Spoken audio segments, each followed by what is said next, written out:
नापि मुक्तिर्न मे भविष्यति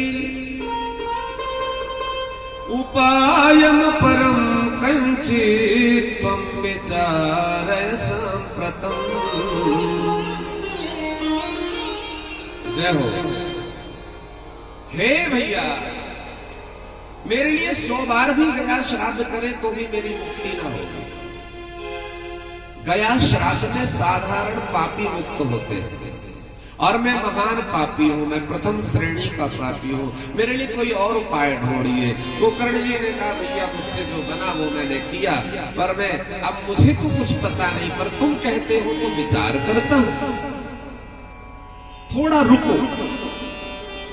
गोकर्ण जी प्रातः काल नगर में गए। नगर में जो बड़े बड़े विद्वान हैं, जो संत हैं, जो महापुरुष हैं, योगी हैं, उनके पास जाकर के पूछा महान प्रेत की मुक्ति कैसे हो। महाराज कोई जब ना बता पाया तो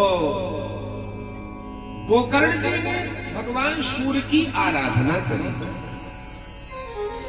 भगवान सूर्य ने उपाय बताया महान प्रेत की मुक्ति कैसे होगी।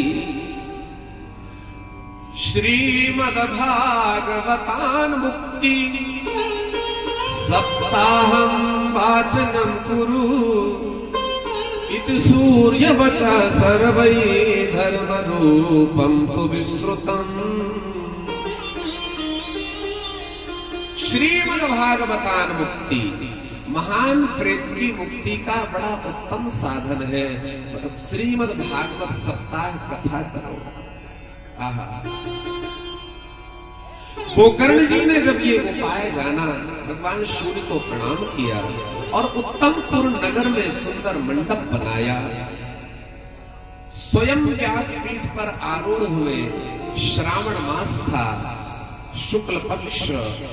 जब महाराज गोकर्ण जी अपने भाई धुंधुकारी की मुक्ति के लिए भागवत की कथा करने लगे, आसन बिछा दिया धुंधुकारी के लिए। धुंधुकारी उस आसन में आकर के बैठा है, परंतु हवा का जब झोंका आया तो धुंधुकारी उड़ गया, क्योंकि वो तो वायु रूप में रहता है प्रेत।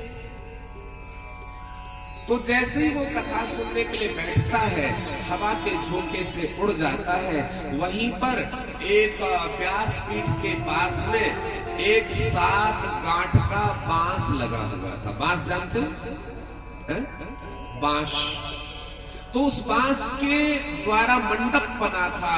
एक 7 गांठ का बांस था। तो बांस की गांठ के ऊपर न खाली जगह होती है, वो चारों तरफ, वो बीच में खाली होता है उसमें।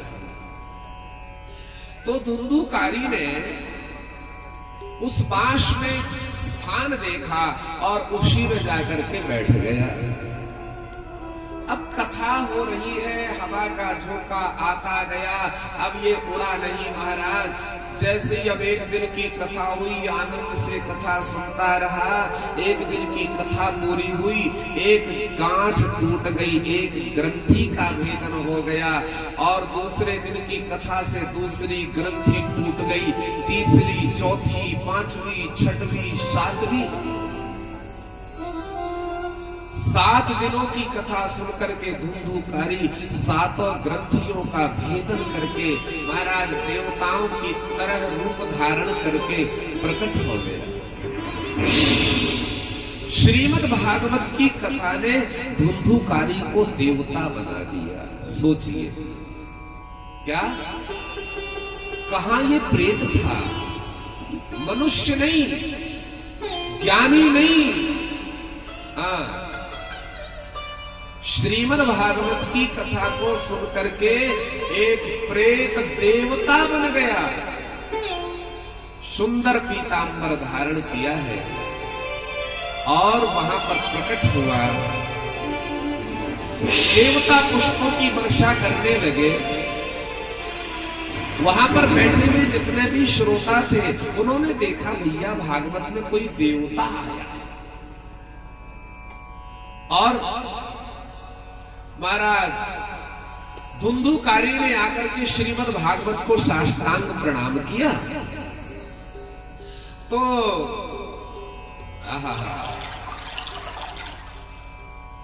सभी विचार करने लगे, भैया ये देवता कहां से आए हैं। परिचय पूछा।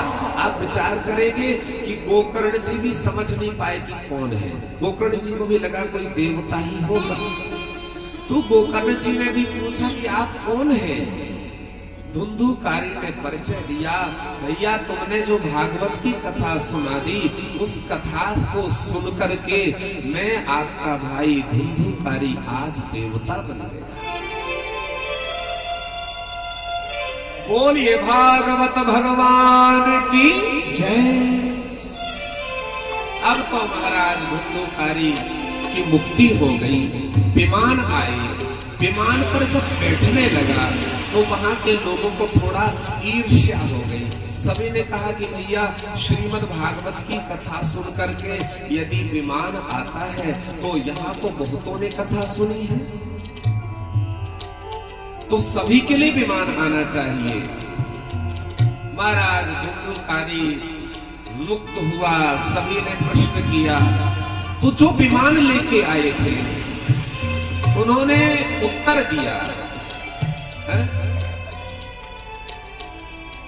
अत्रैव बहवः सन्ति श्रोतारो मम निर्मला आनीतानि विमानानि न तेषां युगपत्कुतः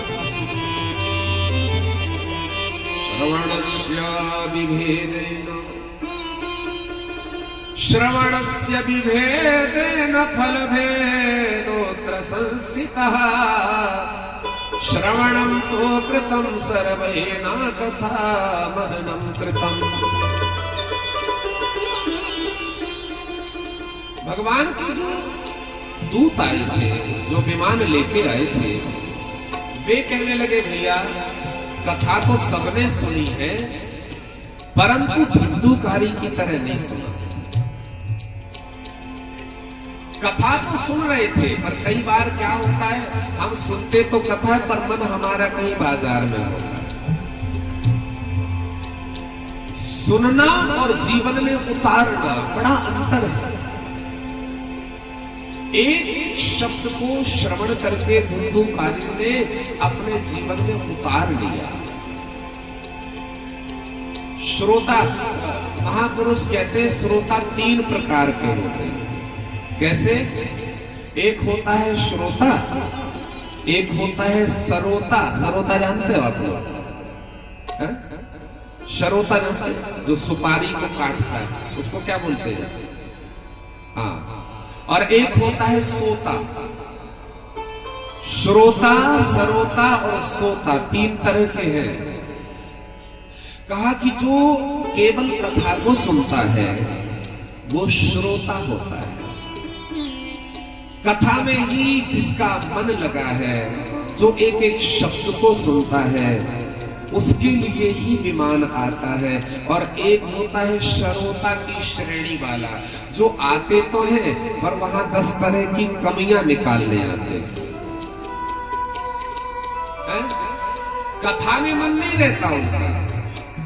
अभी ये कमी थी, ये व्यवस्था में कमी, व्यास में कमी, आयोजक में कमी, फिर कहीं और बैठने में कमी, भोजन में, प्रसाद में, दुनियादारी की जो इनमें व्यवस्थाओं में कमियां निकालता है। कहा कि वो श्रोता है, जैसे सरोता सुपारी काटता रहता है, वो श्रोता वाली श्रेणी के हैं। और एक होता है सोता। सोता होता है महाराज बढ़िया, घर में तो नींद आती नहीं, बढ़िया मीठी मीठी कथा सुनने को मिली, आनंद से महाराज नींद आ गई है? बड़ी मीठी नींद आती। महाराज तो कह दिया जाए, कई बार तो इतनी समाधि में लोग चले जाते हैं महाराज, और अगर कहें कि भाई थोड़ा जाग जाओ तो ऐसे व्यवहार करेंगे, नहीं नहीं हम सोए थोड़ी, हमको ध्यान मग्न है।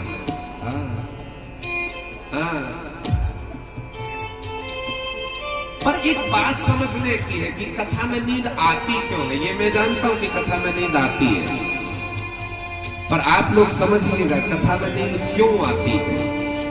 पता है कभी भी आचार्य जी, नींद कभी भी जब आप शांत होते हो तभी आती है कि नहीं? टेंशन में नींद नहीं आती, गोली खानी पड़ती नींद की। जब आप शांत होते हो, स्वस्थ होते हो, तब नींद आती है। हाँ, मतलब ये पक्का हो गया कि कथा में नींद आ रही है, इसका मतलब कथा काम कर रही है। मतलब कथा आपकी टेंशन को मिटा रही है, कथा आपकी समस्या को मिटा रही है। जिसे नींद आए कथा में, समझना उसका मन शांत हो गया। कथा शांति देती है और जैसे ही शांत होते हो तो नींद आ जाती है। भाय को भाय अनक आलस, भाय को भाय अनक आलस, भाय को भाय अनक आलस, भाय को भाय अनक आलस, नाम जपत मंगल सदस्य, नाम जपत मंगल सदस्य,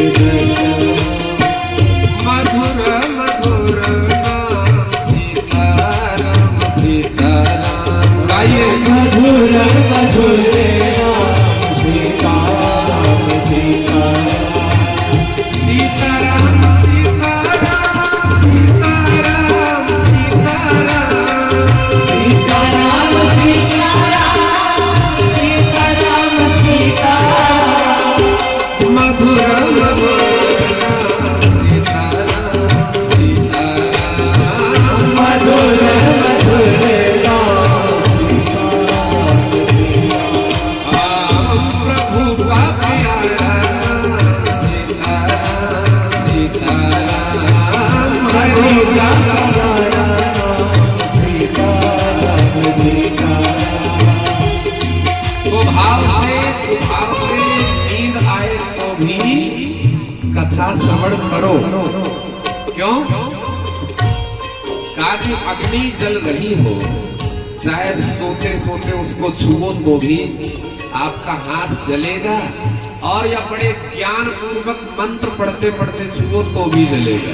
नहीं, ऐसी कथा में